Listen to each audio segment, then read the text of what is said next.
Welcome back guys to my channel, and this is Ganbay channel. So ngayon magpapalit tayo ng air filter at cabin filter ng ating expander. Ito yung mga nabili ko. Ito yung sa air filter sa makina, at ito yung cabin filter sa aircon. So yun, tara guys, samahan nyo ako. So yun, sa pagpapalit ng air filter dito sa ating expander engine, so ito yung kanyang air filter. Kailangan mo luwagan to. Tapos yung sa akin, meron siyang lock dito. Hindi makita eh. Tingnan natin kung mabubuksan. Ayun, kailangan nyo luwagan to. Tapos ito yung clip, tanggalin nyo. So ang kailangan nating tools, Phillips screw. Ayan. Hindi nyo kailangang sobrang luwagan to guys.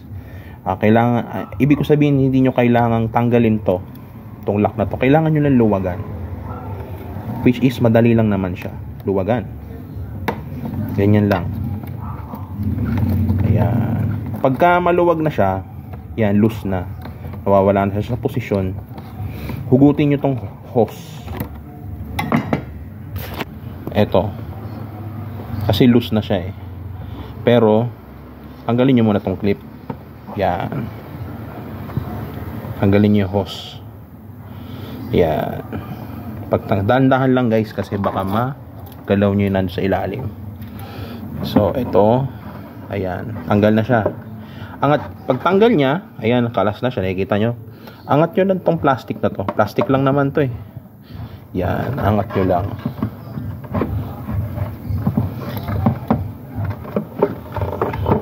Tanggalin nyo lang. Alright. Ayun, tanggal na siya. Set aside nyo muna to. At pagkatapos, ito yung air filter nya na marumi. Ito yung air filter na pinalitan ko last May yata ito, or March. Kita nyo yung dumi. Pag tinaktak ko yan dito, madumi. Diba guys, kita nyo. So ito yung ipapalit ko. Ito yung brand nya. So ngayon ko lang to nakita. Expander, nabili ko sa Shopee sa halagang 200 pesos.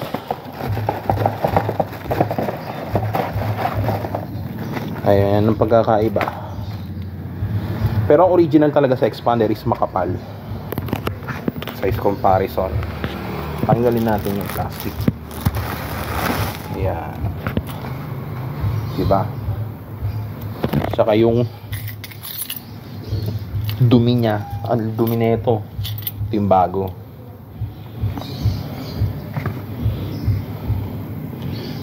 Yung Nitro ang kanyang brand.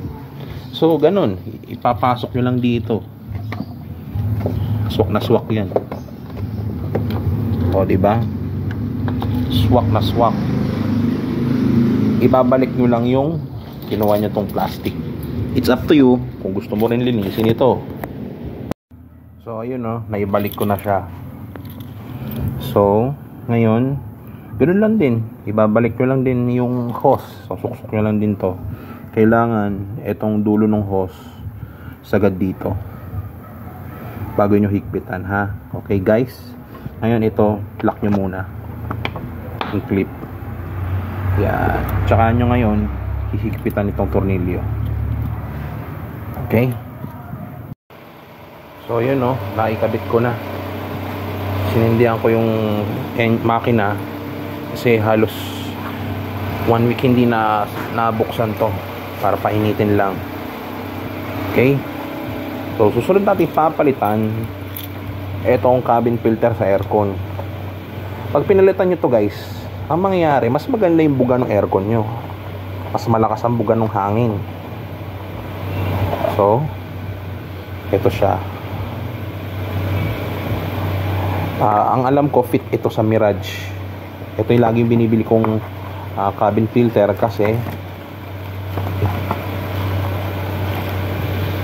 ayan, manipis siya, tsaka denso yung tatak.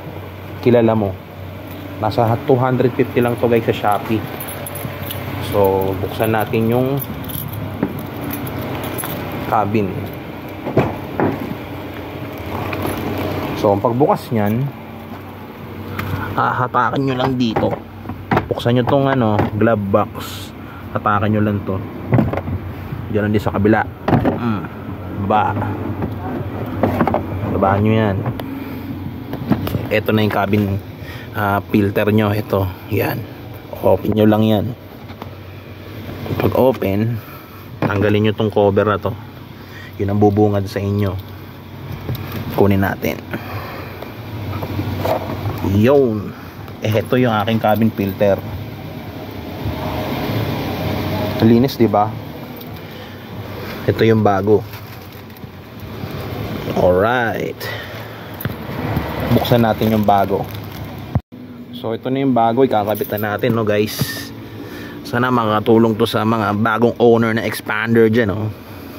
Ayan. Alright, saktong sakto sa mga baguhan na driver, lady driver. Ayan po, para may idea kayo, kakabit natin. Alright, ayun, okay na. Pwede nyo na buksan nga yung aircon. Oh ha, number 1 muna guys.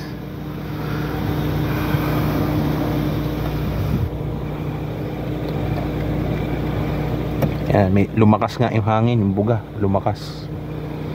So yun, ganun lang guys. As ibalik nyo tong glove box, halpak nyo ulit, ganun lang. Iba, simple lang.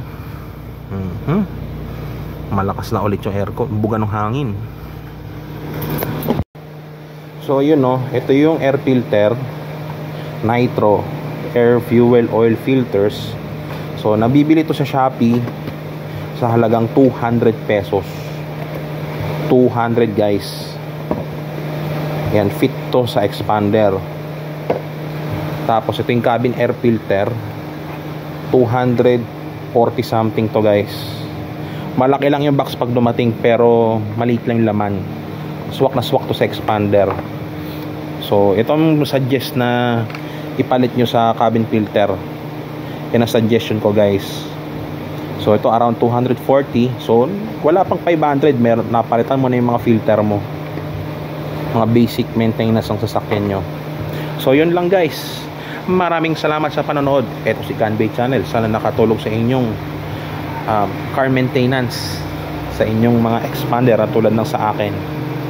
So see you on my next vlog guys. Maraming salamat. Peace.